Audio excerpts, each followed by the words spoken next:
I'll be talking on uh, JAK-inhibitors, the JAK inhibitors, neo-targeted therapy in rheumatology, particularly in the setting of rheumatoid arthritis. Because rheumatoid arthritis is a prototype of the inflammatory, immune inflammatory arthritis. Now, this is my disclosure. This will be the agenda of my topic, an overview of the evolving treatment of rheumatoid arthritis, then the cytokine signaling in the immune inflammation. Now about the JAK-STAT pathway, that is the JAK inhibitor, which are the topic of the today.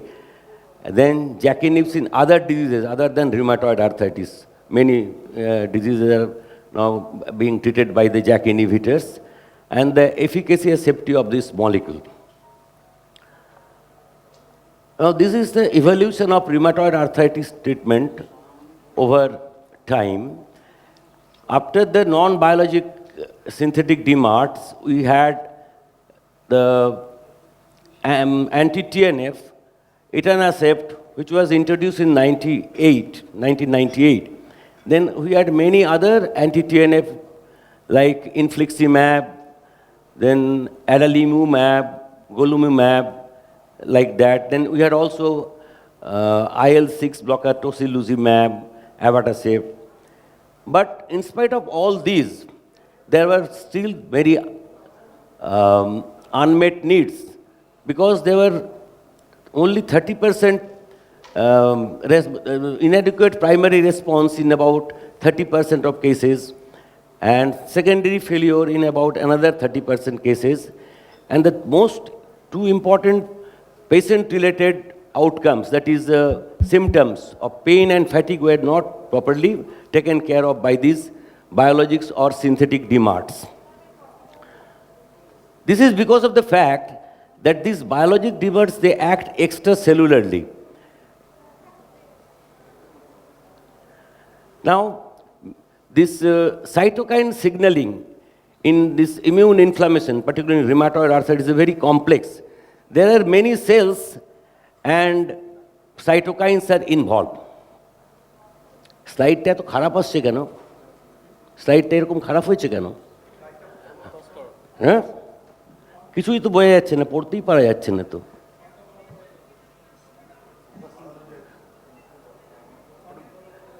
এগুলো তো full screen, একটু বড় করা যাবে না? এটা কিরকম বাজে হয়ে গেছে।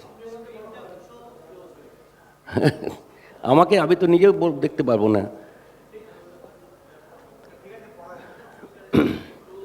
Now, how the cytokines act. The cytokines, they actually, after the cytokine attached to the cell surface, these kinases are, intercellular kinase pathways are activated. They get phosphorylated.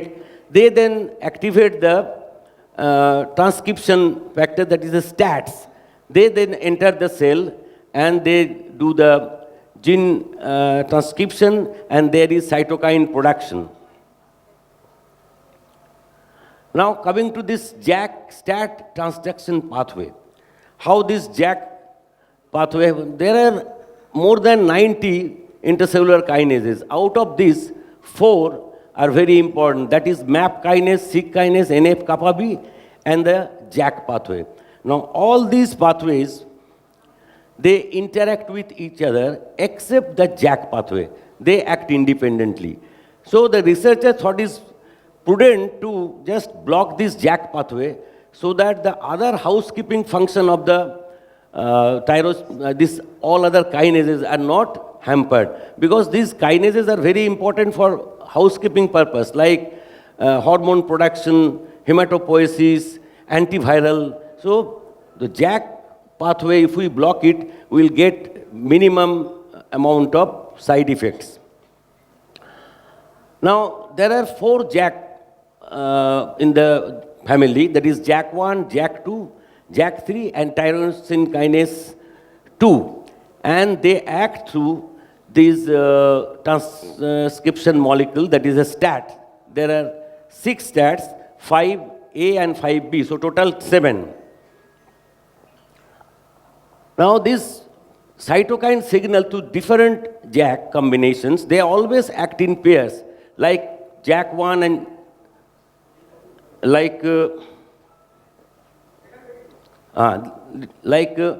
JAK1 and JAK2, JAK3, then JAK1, JAK2, like this. They always act in pair. Now, how these cytokines, first the cytokines bind to the receptors, extracellular receptor, and the JAKs are activated. Then the JAKs are phosphorylated.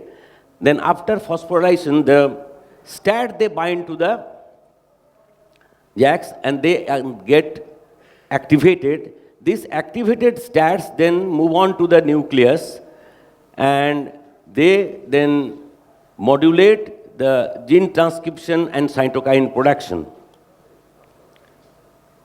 Now the JAK inhibitors,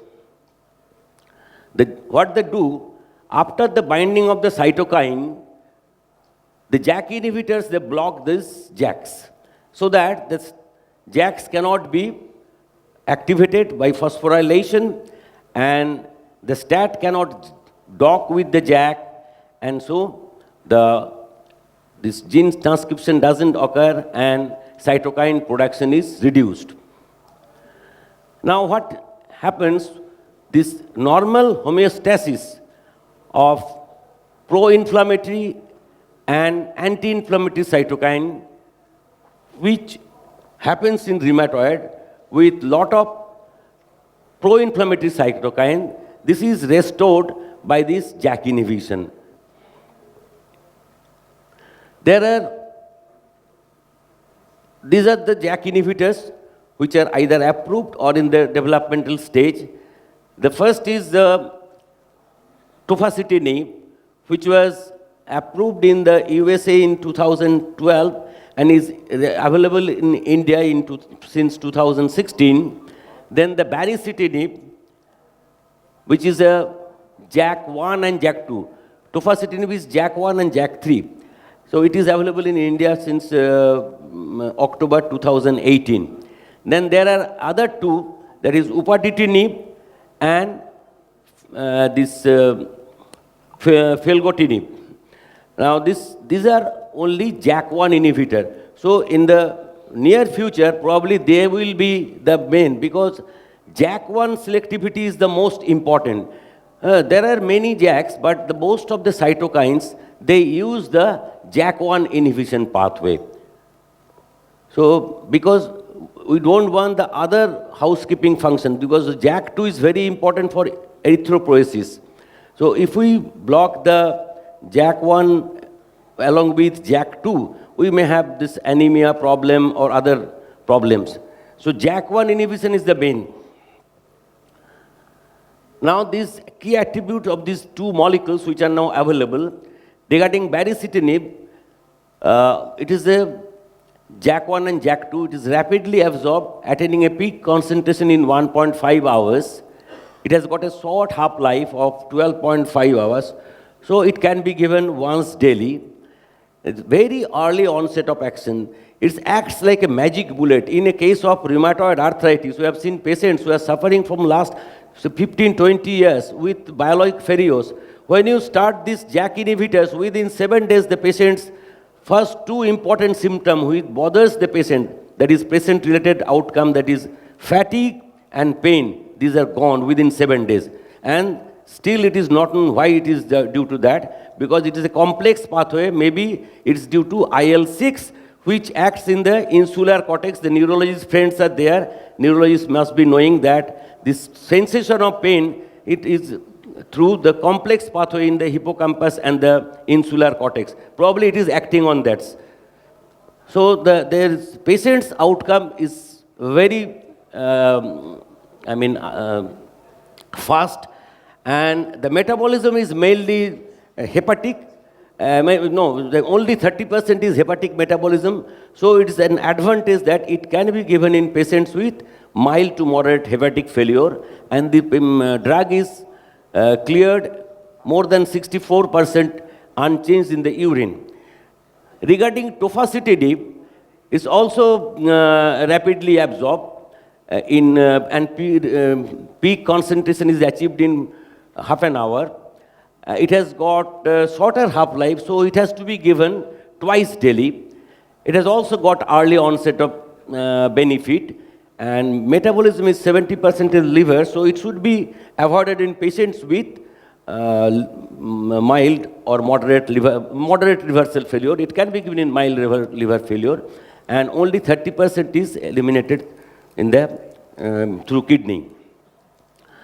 Now, regarding the efficacy and safety of these drugs, if we take the DAS28 parameter, for the baricitinib, at 12 weeks, 24 weeks, and 52 weeks, it is highly significantly better than methotrexate, and either significant or non-inferior to adalimumab. Adalimumab has been taken as the standard comparator molecule. Then this is the DAS28 outcome. Then if we go for the ACR, both ACR 20 response, 50 and 70, both are highly significant when we compare with methotrexate, and significant or non-inferior to ADA than compared to this baricitinib. Now, if we take the overall efficacy and safety, if we take the signs and symptoms, then physical function, then clinical parameters like and then structural changes, that is the erosion score, SAP score, and the patient-related outcome, that is morning stiffness, severity of the morning stiffness, duration of the morning stiffness, they are all significant, highly significant compared to the placebo. Now, in other diseases, apart from rheumatoid, though it is not approved by the FDA, but it's off-label, it has been used in spondyloarthritis, particularly in psoriatic spondyloarthritis and also in ankylosing spondylitis. In atopic dermatitis, I think it is approved. The work is going on in the third phase, SLE. Many cases of SLE, they are very, and then in IBD, Crohn's and ulcerative colitis. And apart from that, in psoriasis, vitiligo dermatitis, graft versus host disease, and cutaneous T-cell lymphoma. Regarding this graft versus host disease, the same mechanism applies in scleroderma also. So it is being used in scleroderma also. And today we saw in the other hall a case of autoimmune myelofibrosis. And this is a very good drug for this autoimmune myelofibrosis. Now, safety profile. That is very important because we are blocking a very vital pathway. Now, there was a transient decrease in the hemoglobin and neutrophil, particularly with baricitinib, not so much with tofacitinib, because the baricitinib is blocking the JAK2. And transient increase in the lymphocyte and platelet, mild increase in the lipid, that is also for baricitinib and the SGPT, and marginal increase in creatinine. Now, regarding the adverse events, up to 52 weeks, compared to the comparator molecules like methotrexate and I don't know if it is visible, there is not much difference from methotrexate, but slightly higher than adalimumab. The adverse, serious infections. And then herpes zoster. There is one important is herpes zoster, particularly this antibiotic, because it is acting on the interferon. So herpes zoster is a problem, but it has been seen, particularly in the tofacitinib study, that this herpes zoster is more when it is used along with steroid and methotrexate. But if we use monotherapy, it is not much high. And in most of the cases, it is non-serious and a single dermatome. And if we It's not available, the dead, this herpes zoster vaccine in India, but it is available outside. If we vaccinate the patient 4 weeks prior to giving this jack, then there is no chance of this thing. Now, to summarize, multiple cytokines, we know, that are implicated in the rheumatoid pathogenesis, which they signal through the JAK pathway. And these biological DMARDs, they target individual extracellular cytokines. The JAK inhibitors reduce the production of many intercellular cytokines by blocking intercellular signaling.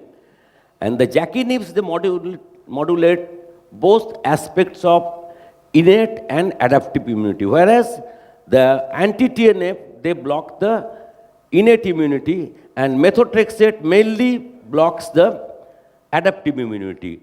And the newer JAK inhibitors, which will be available sooner, and with distinct this JAK cytokine inhibition profile, like the JAK1, upadacitinib or filgotinib, they may be better than this thing.